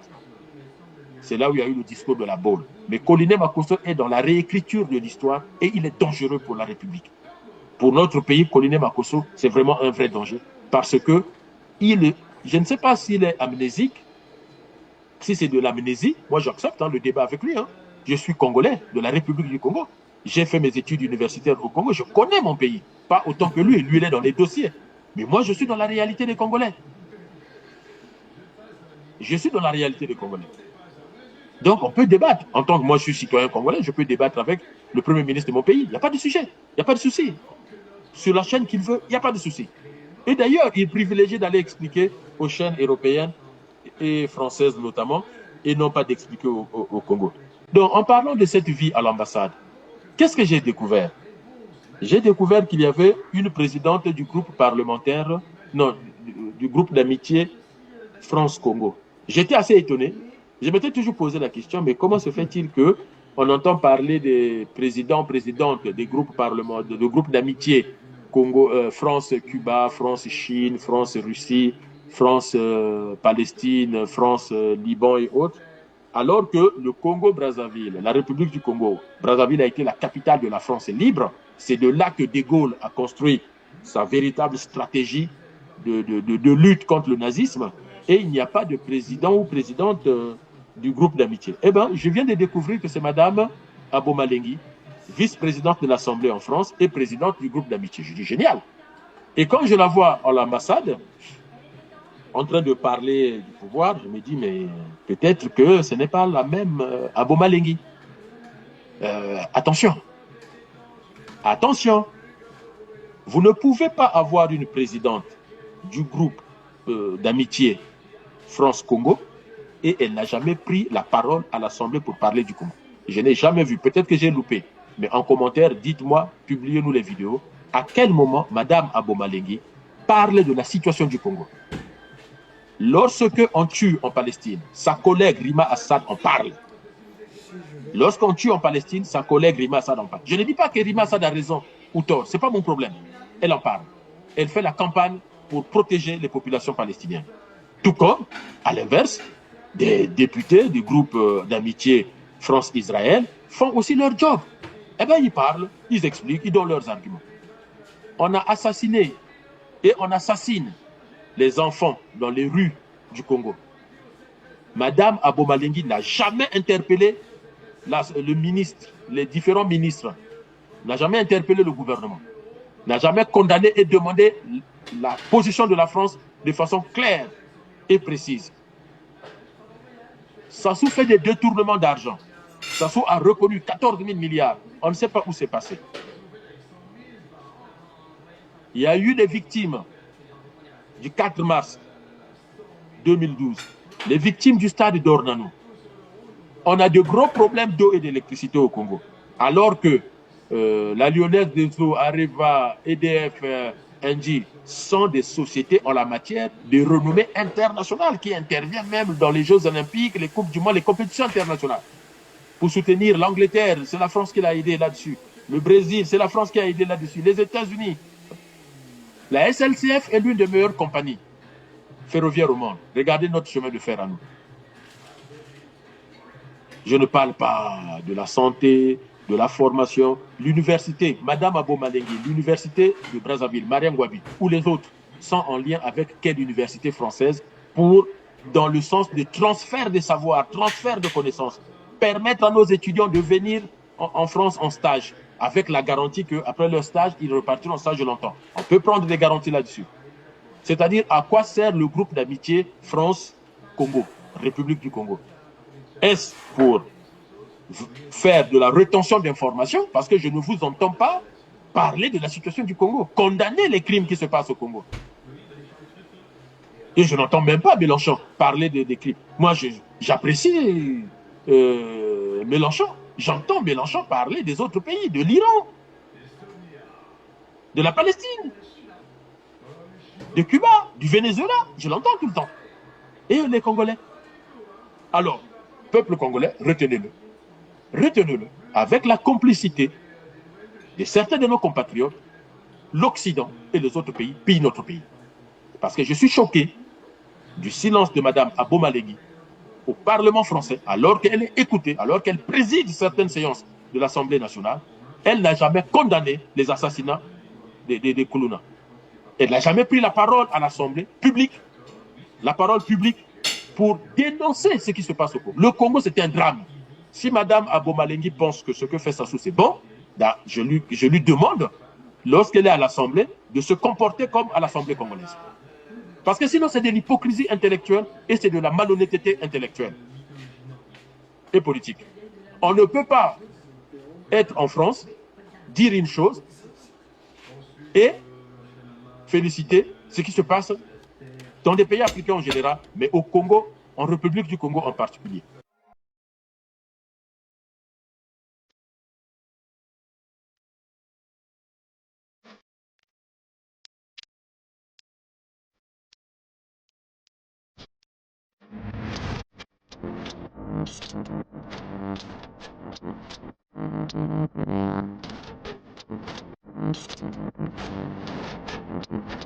J'ai vu une sénatrice du parti d'Emmanuel Macron dire que je reviens de Brazzaville, j'ai été visiter le Sénat de Brazzaville, en tout cas des choses qui se passent là-bas sont intéressantes, qu'on peut dupliquer ailleurs. Je répète sa phrase. Vous pouvez retrouver la vidéo. Et moi je l'ai répondu, madame, si ce que vous avez vu au Sénat congolais c'est bon, pourquoi vous ne vous comportez pas comme les sénatrices ou les sénateurs congolais en France? Faites au Sénat français ce que vous avez vu à Brazzaville et on verra ce que les Français vont en penser. Et là, je m'adresse aux populations françaises. Comment vous pouvez imaginer, est-ce qu'aujourd'hui, vous Français, je demande aux Français, si Emmanuel Macron dit j'ai 7 milliards d'euros, parce que 14 000 milliards, c'est plus de 7 milliards d'euros que je garde pour les générations futures. Et 3 ans après, Macron vous dit que cet argent a disparu. Les Français, vous votez pour Macron ou pas? Je demande aux Français.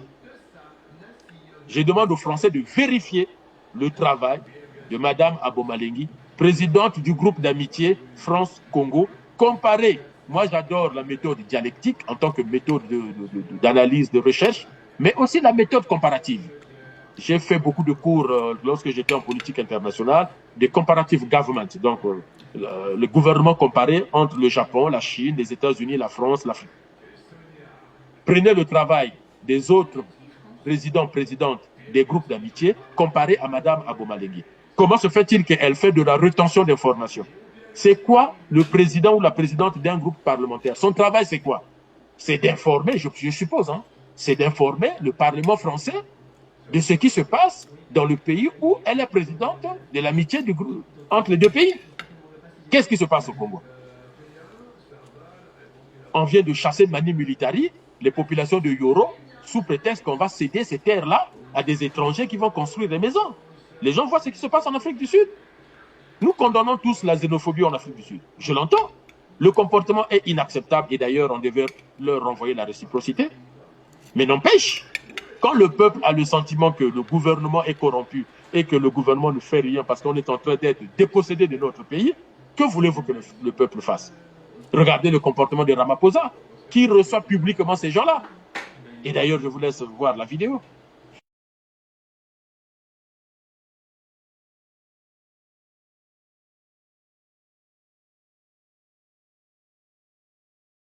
Madame la députée Nadège Abo-Mangoli sur la violation des droits humains en République démocratique du Congo, RDC. À juste titre, elle dénonce le génocide qui se déroule dans ce pays et met la communauté internationale devant ses responsabilités. Depuis des décennies, des millions de Congolaises et de Congolais ont été déplacés, violés, massacrés dans le cadre de conflits au cœur desquels la lutte pour le contrôle des ressources stratégiques est centrale. À cet égard, la RDC a engagé notamment à travers le Fonds national de réparation des victimes un important travail de documentation et de qualification juridique des crimes commis sur son territoire depuis les années 90. Ces travaux visent notamment à faire reconnaître les massacres potentiellement constitutifs de crimes de génocide dont le moteur a été la prédation des ressources naturelles stratégique du pays. Dans ce cadre, nos acteurs économiques également tenus par les normes du droit français et international pourraient proposer des alternatives viables, écologiques, durables aux partenariats portés par la Chine et les États-Unis, caractérisés par la même prédation que ce texte tend à juguler. La RDC, qui est une puissance majeure en Afrique centrale par sa démographie, sa jeunesse et ses ressources. Je partage également le principe de construction d'une relation économique franco-congolaise fondée sur le respect mutuel et le refus des logiques prédatrices qui ont trop souvent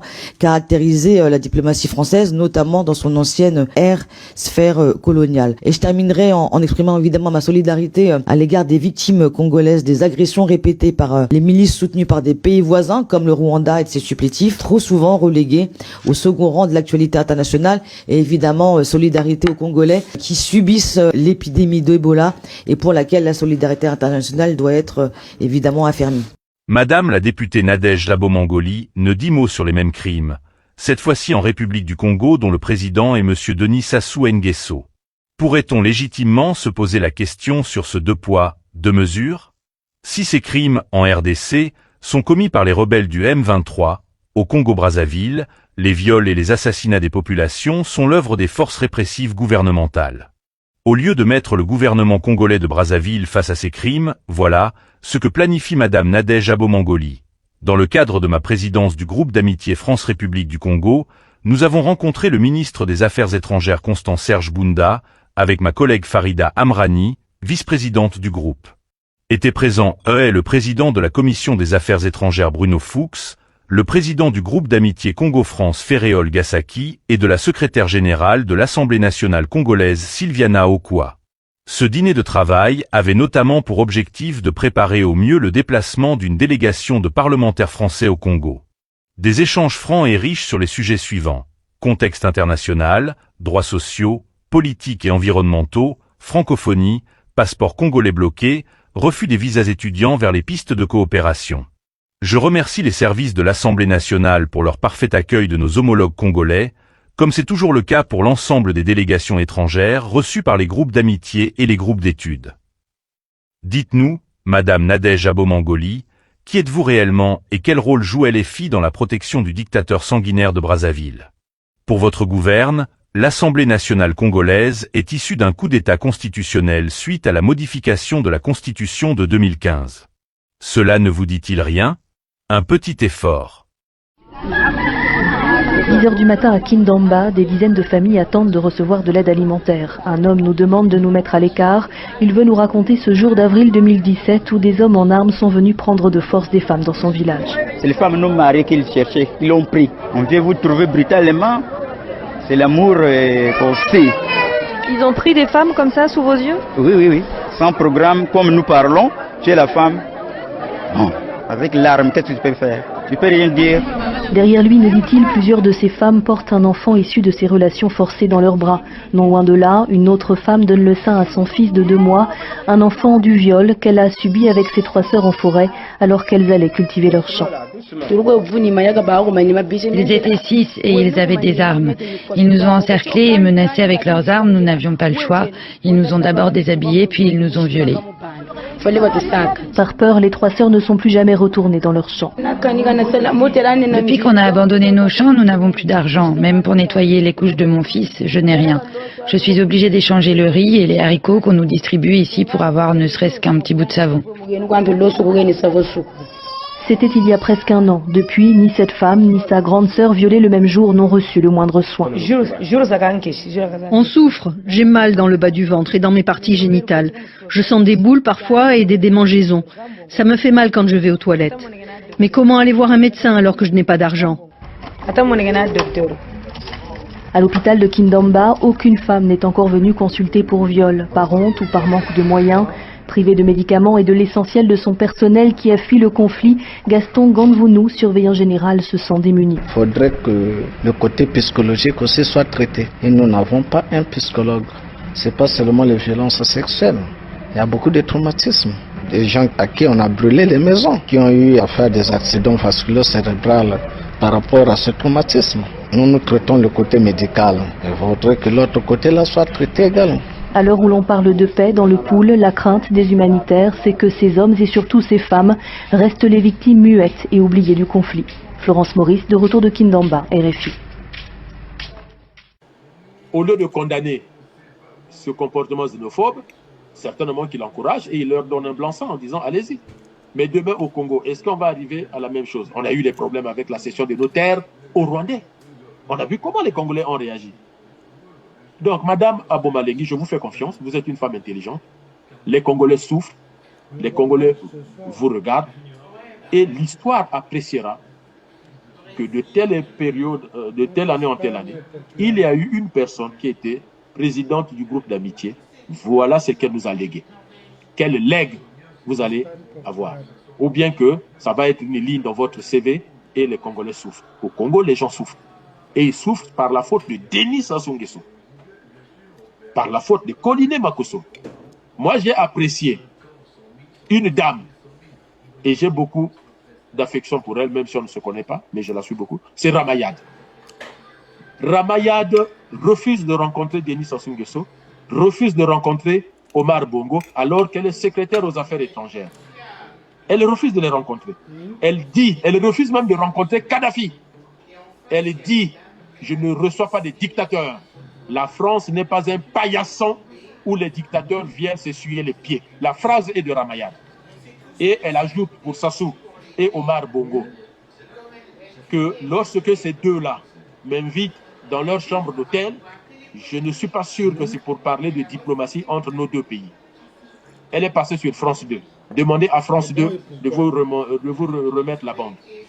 Voilà une femme de conviction. Voilà une femme de principe.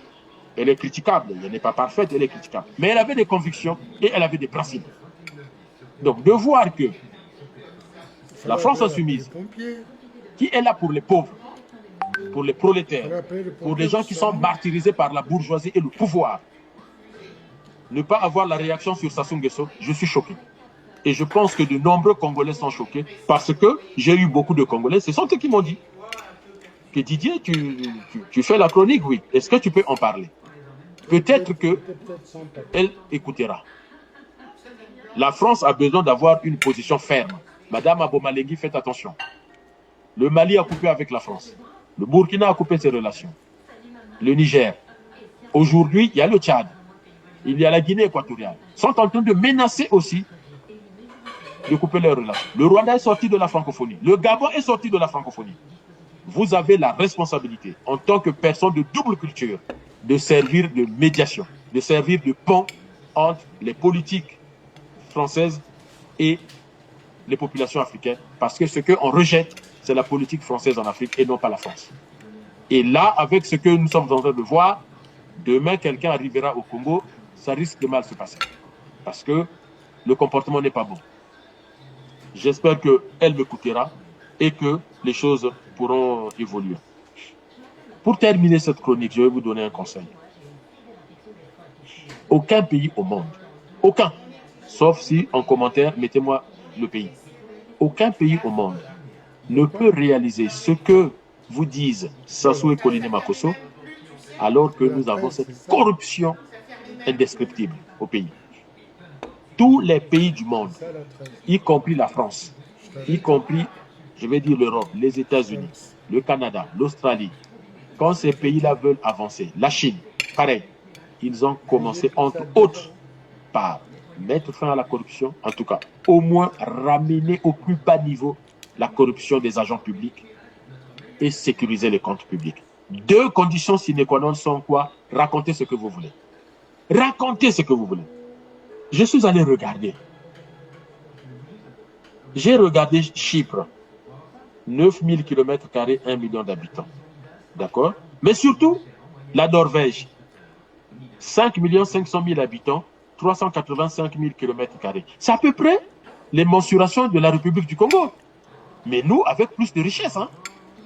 Sauf les ressources humaines. Mais qu'on peut former en 26 ans, c'est suffisant pour former les gens dans tous les domaines. J'ai regardé le Danemark. 5 millions d'habitants, 42 000 km². Si on ne prend pas le Groenland. Mon Dieu. Qu'est-ce que j'ai regardé encore? La Suède. 10 millions d'habitants, 450 000 km². Et je suis allé regarder la RDC. 2 345 000 km², 109 millions d'habitants. Avec les richesses énormes, convoitées par le monde entier. Mais regardez la différence entre ces pays-là et la RDC. La différence de nature ou de degré. Ayez toujours ces deux différences. À chaque fois, quand vous êtes face à quelqu'un, quand vous mettez face à face deux pays, posez-vous la question. Est-ce une différence de nature ou de degré? Eh bien, c'est rarement la différence de nature. Ce n'est pas notre nature. Le lion, c'est sa nature. Le crocodile, c'est sa nature. L'éléphant, c'est sa nature. Mais l'être humain n'a aucun déterminisme. Il n'y a pas de déterminisme social pour l'être humain. Tout dépend des circonstances. Tout dépend des opportunités. Est-ce que vous saisissez les opportunités qui s'ouvrent à vous? Souvenez-vous, je vous ai dit quand la guerre entre la Russie et l'Ukraine a commencé. J'ai dit, là, on entre dans les nouvelles politiques internationales. C'est-à-dire que le conflit Ukraine-Russie fait que l'Occident a éclaté, les pro-russes, les pro-ukrainiens, ce qui fait que sur la scène internationale, les pays comme la France vont avoir de moins en moins de latitude à intervenir, même militairement dans les pays africains, parce que la Russie ne va pas laisser passer, la Chine ne va pas laisser passer. Vous ne pouvez pas condamner l'agression russe, si vous appelez ça comme ça, en Ukraine, et vous-même, vos militaires, ce qu'on appelait à l'époque en relations internationales, les prépositionnés en Centrafrique, au Tchad, au Gabon, au Sénégal, en Côte d'Ivoire, et qui continuent à mener des opérations militaires contre les pouvoirs sur place. J'ai dit, attention, dès que ça a commencé, j'ai dit, la puissance française en Afrique va péricliter. Opportunité, fenêtre de tir. Qu'est-ce qu'on en a tiré comme bénéfice? Zéro. Zéro. On continue toujours à fantasmer. Ah oui, la France, la France, la France. Mais non. Mais à quel moment vous vous donnez les moyens de dépasser? La défaite des Dien Bien Phu au Vietnam, c'était ça. Qui croyait que les Vietnamiens étaient en train de démonter les canons, les monter à dos de personnes, jusque sur les collines, les remonter et pour canarder le camp français? Personne ne s'attendait à ça. Mais ils se sont dit, si nous voulons battre les ennemis, c'est comme ça qu'il faut agir. La Chine fait quoi? La Chine utilise les mêmes codes que l'Europe. Un Chinois, une Chinoise qui vient en France, qui va aux États-Unis, il n'est pas à l'étranger, elle n'est pas à l'étranger. Elle a les codes. Elle a les codes de ces sociétés-là. Moi, j'étais en Chine, j'étais très étonné d'étudier Alexis de Tocqueville, de la démocratie de Tocqueville, mais on étudie l'Occident. Et je dis, mais vous êtes un pays communiste, qu'est-ce que ça veut dire d'étudier tout ça? Ils me disent, mais si on veut les battre, parce que nous allons les battre. Et le problème des Chinois, ils sont magnifiques. Ils disaient, moi j'étais étudiant en Chine de 1996 à 2000, 1996, l'an 2000. Les Chinois nous disaient, quand je disais, mais donc, vous voulez vous venger des Japonais? Ils me disaient, les Japonais, non, les Japonais s'est dépassé. Nous, l'adversaire, ce sont les États-Unis. J'ai dit, mais vous êtes sûr? Il me dit, Didier, tu entendras parler. Notre adversaire, ce n'est même pas l'Europe. L'Europe, non, c'est fini. On va les battre. J'ai dit, ah bon? Il disait, on va les battre, tu vas voir. Mais nous, c'est les États-Unis, la compétition. Et quand je vois ça aujourd'hui, je ne suis pas étonné. Mais ils ont fait quoi? Ils ont travaillé. Ils ont travaillé. Ils ont corrigé les erreurs. Quand ils se trompent, ils ne mettent pas la poubelle. Et ils mettent du sable. Non. Ils revérifient. Ils reprennent 1000 fois le même exercice. Ils corrigent chaque étape, chaque process. Et après, eureka, j'ai trouvé. Nous ne pouvons pas, avec la médiocrité de Sassou, croire que nous allons nous développer. Ça, c'est fou. La lutte contre la corruption, c'est la première règle. C'est pour ça que je vous ai parlé de ces États de l'Europe du Nord, la Suède, la Finlande. Allez regarder. Mais nous pouvons, en 26 ans, on avait le temps, si Sassou voulait vraiment lutter contre la corruption, on avait le temps d'envoyer nos étudiants qui finissent à l'ENAM, en finance, en administration publique et autres, même pas en France, en Suède, au Danemark, en Finlande, parce que c'est là-bas qu'on trouve le niveau de corruption le plus bas. Les ministres n'ont pas de traitement spécifique. L'argent public, on ne joue pas avec. Vrai ou faux, on ne sait pas, semble-t-il qu'on a arrêté un ministre congolais à Roissy avec des milliards dans le sac. Mon Dieu, ça n'en finit pas. Ça n'en finit pas. J'espère vraiment que cette chronique va être éducative et civilisationnelle. Parce qu'on est là dans le cœur de notre sujet. Nous sommes là dans to be or not to be. Être ou disparaître.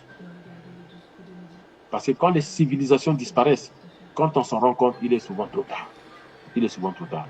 Et j'espère que vous serez nombreux à commenter, à liker, à vous abonner à R7 pour ne pas rater les différentes publications, mais surtout à prendre conscience que si nous voulons avancer dans tous les domaines, moi j'admire M. Kinanga, je crois, Rufin Kinanga, que je ne connais pas, je vous le répète, mais sur l'agriculture et l'élevage, il fait des choses extraordinaires. Et pourquoi lui ne serait pas notre bras armé dans le développement de l'agriculture et de l'élevage? On va aller chercher les Rwandais. Dieu.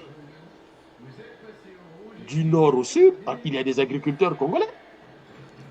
Même si c'est des gens qui sont isolés. Mais c'est à l'État d'organiser les coopératives. On avait commencé dans les années 80. Mais comme Sassou n'a pas de continuité de propos, et il n'est pas méthodique dans le travail, c'est normal que ça échoue. Mais on peut se baser sur eux.